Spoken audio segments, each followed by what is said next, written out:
በአንድ ውብ በሆነ ከተማ ውስጥ ቫኔሳ የምትባል አንዲት ወጣት ትኖር ነበር። ቫኔሳ ቆንጆ መሆኗን የምታውቅ ብቻ ሳይሆን ያን ውበቷን እንደ አንድ ትልቅ ክብር የምትቆጥር ሴት ነበረች። ቆዳዋ ልክ እንደ ቀለጠ ከረሜላ ያብረቀርቅ ነበር። ልብሶቿም ሁልጊዜ የቫኒላና የማር ድብልቅ የሚመስል ማራኪ መዓዛ ይረጩ ነበር። የሽቶ ስብስቧን የተመለከተ ሰው በዓለም ላይ ከሚገኙ ውድ የቅንጦት ሽቶዎች ሁሉ እሷ ጋር ይገኛሉ ብሎ ለመደምደም አይቸገርም። የልብስ ማስቀመጫዋ የሁሉም ሴት የህልም መድረሻ ነበር። ቫኔሳ ሰዎች በሀብት ሊያልሙት የሚችሉትን ህይወት በገሃድ ትኖር ነበር። ሆኖም ግን ከዚህ ሁሉ ሀብት ጋር ትዕቢት አብሮ መጣ። ይህ ትዕቢት ደግሞ ወላጆቿ እንኳን ሊያርሟት ወይም ሊገስጿት የማይችሉ ትልቅ ግድግዳ ነበር። ቫኔሳ ራሷን የፈጣሪ ልዩ ተወዳጅ ፍጡር እንደሆነች ትቆጥር ነበር። ለሰዎች ሁልጊዜ እንዲህ እያለች ታወራ ነበር። ፈጣሪ እኔን የፈጠረኝ የበዓል ቀን ነው። ሰማያት ስራ አቁመው ለእኔ ውበት ትኩረት የሚሰጡበት ትርፍ ጊዜ ነበራቸው። በራሷ ከልክ በላይ ከመመሰጧ የተነሳ ከንቱ ብላ ከምትጠራቸው ተራ ሰዎች ጋር መገናኘት እንደ ውርደት ትቆጥር ነበር። ቫኔሳ በህይወቷ ለማንኛውም ነገር ታግላ አታውቅም። አባቷ በአገሪቱ ውስጥ በርካታ የነዳጅ ጉድጓዶች ያሉ ትልቅ ባለሀብት ነበር። ልጁን ከመውደዱ የተነሳ በህይወቷ አንድም ነገር እንዳይጎድልባት ያደርግ ነበር። እርሷ በየወሩ የምታገኘው የቀለብ ገንዘብ ለአንድ ተራ ሰው ሙሉ ህይወቱን ሊለውጥ የሚችል ቢሆንም ለእሷ ግን በቂ አልነበረም። አባቷ አይሆንም ማለት እንደማይችል ስለምታውቅ ሁልጊዜ ተጨማሪ ትጠይቅ ነበር። በቅንጦት አደገች። ይህ ደግሞ ከእሷ በታች ናቸው ብላ በምታስባቸው ሰዎች ላይ በምታሳየው ንቀት ይገለጥ ነበር። ቫኔሳ ከሌሎች እንደምትሻል ብቻ አልነበረም የምታስበው፣ እርግጠኛም ነበረች። ለእሷ ድሆች በህይወቷ ፊልም ውስጥ እንደ ግድግዳ ጌጦች ወይም እንደ ተጨማሪ ተዋናያን ብቻ ነበሩ። በጎዳና ተዳዳሪዎች ወይም በሚለምኑ ሰዎች አጠገብ ስታልፍ አፍንጫዋን በጣም ወደ ላይ ትሰቅል ነበር። ሰማዩን እያሸተተች ያለች እስኪመስል ድረስ ትኮራ ነበር። ቫኔሳ አንዳንድ ሰዎች የተፈጠሩት ለመሰቃየት ነው ብላ በጽኑ ታምን ነበር። ያለ ቅንጦት እንደ ተራ ሴት መኖርን በጭራሽ ማሰብ አትችልም ነበር። የአባቷ መኖሪያ ቤት በጣም ግዙፍ ከመሆኑ የተነሳ የመዋኛ ገንዳው በስሟ መጀመሪያ ፊደል ቪ ቅርጽ የተሰራ ነበር። የመኝታ ክፍሏ ውስጥ ያለው የጣራ መብራት ብቻውን የአንድ ትልቅ ቤተሰብ የትውልድ ህይወት ሊለውጥ የሚችል ውድነት ነበረው። ሆኖም ይህ ሁሉ ቁሳቁስ እያላት ቫኔሳ የአንድ ሳንቲም ያህል ደግነት አልነበራትም። ወላጆቿ ህይወት በማንኛውም ጊዜ ሊለወጥ እንደሚችል በማሳሰብ ሊያስተምሯት በተደጋጋሚ ሞክረዋል። ልጄ ህይወት ዛሬ ሰጥቶ ነገ ይነጥቃል ይሏትም እሷ ግን መስማት አትፈልግም ነበር። ለእናቷ እንዲህ ትመልስ ነበር፣ እማዬ እንደኔ ያለ ሰው ህይወት አይለወጥም። እኔ የተፈጠርኩት ለቅንጦት እንጂ ለመከራ አይደለም። አንዳንድ ሰዎች ለድህነት ተብለው የተሰሩ ናቸው። እኔ ቫኔሳ ግን ለደስታ ተብዬ የተሰራው ነኝ። ሰራተኞቿ በምታሳያቸው ክፋት የተነሳ በጭራሽ አይወዷትም ነበር። ጉረኛ ብለው ይጠሯታል። ምክንያቱም ቫኔሳ እንደ እግር ስር አፈር ትቆጥራቸው ነበር። ለትንሽ ስህተት ትጮህባቸዋለች። ድህነት አእምሯችሁን አበላሽቶታል እያለች አንጓጥጣቸዋለች።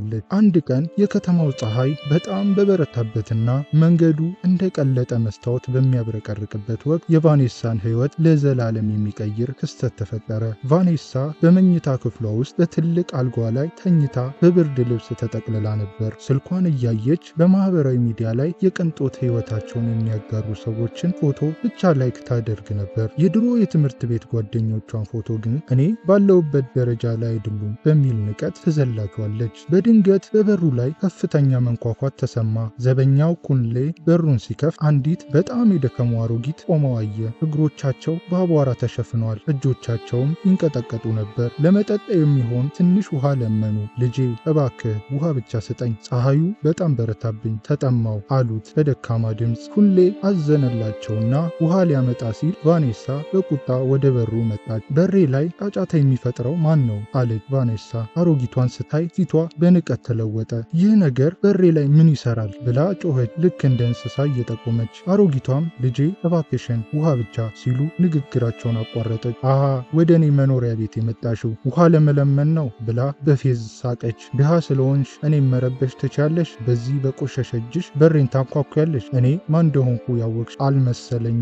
አሮጊቷም ልጄ ውሃ ብቻ ስጭኝ አሉ። ቫኔሳም እንዴት አንቺ የመሰለ ሰው እናቴ ትሆኛለሽ ብላ ተቆጣች። ከዚያም በቁጣ ተሞልታ ወደ ግቢው ገባችና አንድ ሙሉ የውሃ ባልዲ አንስታ በአሮጊቷ ላይ ደፋችባቸው። አሮጊቷ በብርዱ ውሃ ሲረሰርሱ ደነገጡ። ደነገጡ። ሁሌ በድንጋጤ ቆመ።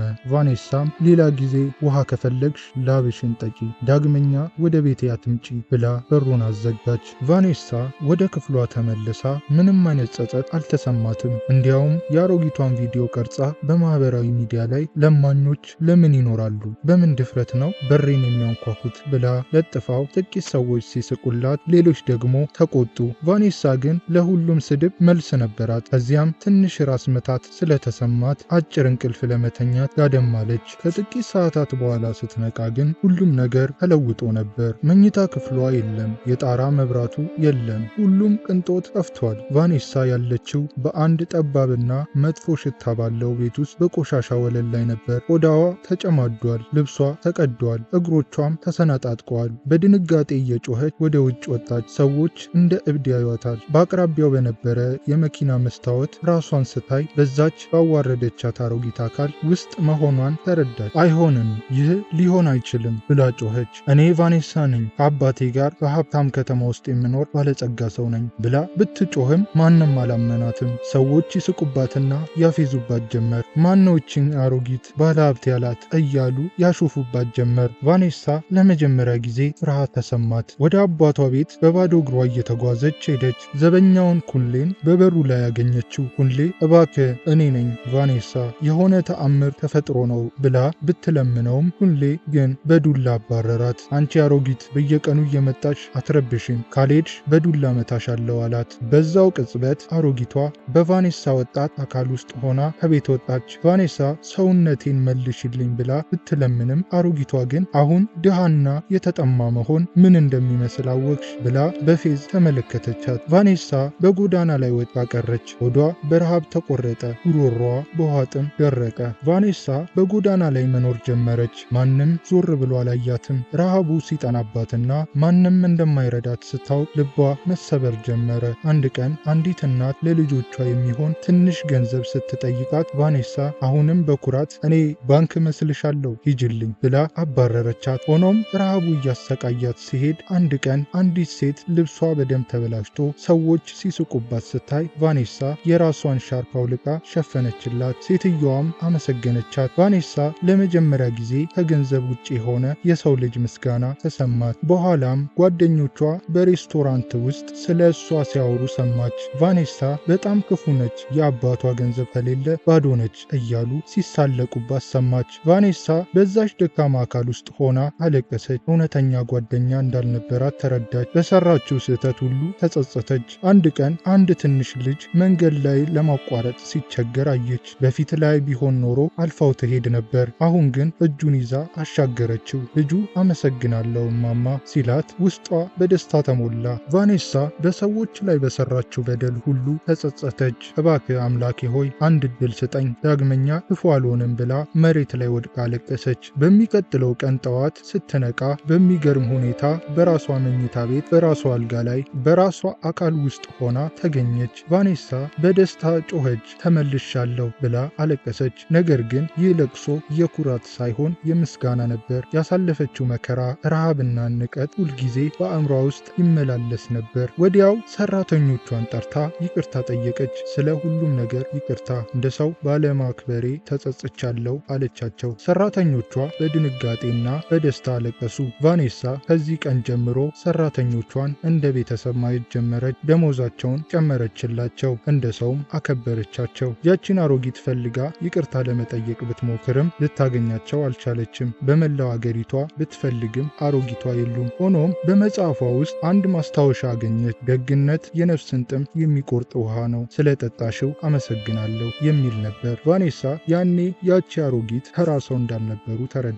ቫኔሳ ያን ያሰራጨችውን የንቀት ቪዲዮ አጥፍታ በምትኩ ጥልቅ የሆነ የይቅርታ ቪዲዮ ሰርታ ለቀቀች።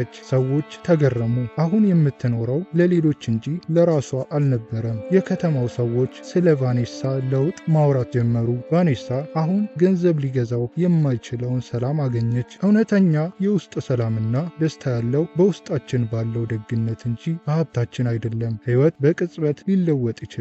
ዛሬ የምንንቀው ሰው ነገ የምንለምነው ሰው ሊሆን ይችላል። ትህትና ኩራት የሚዘጋቸውን በሮች ሁሉ ትከፍታለች። ደግነት ደግሞ በምድር ላይ የማይጠፋ ብቸኛ ሀብት ነው።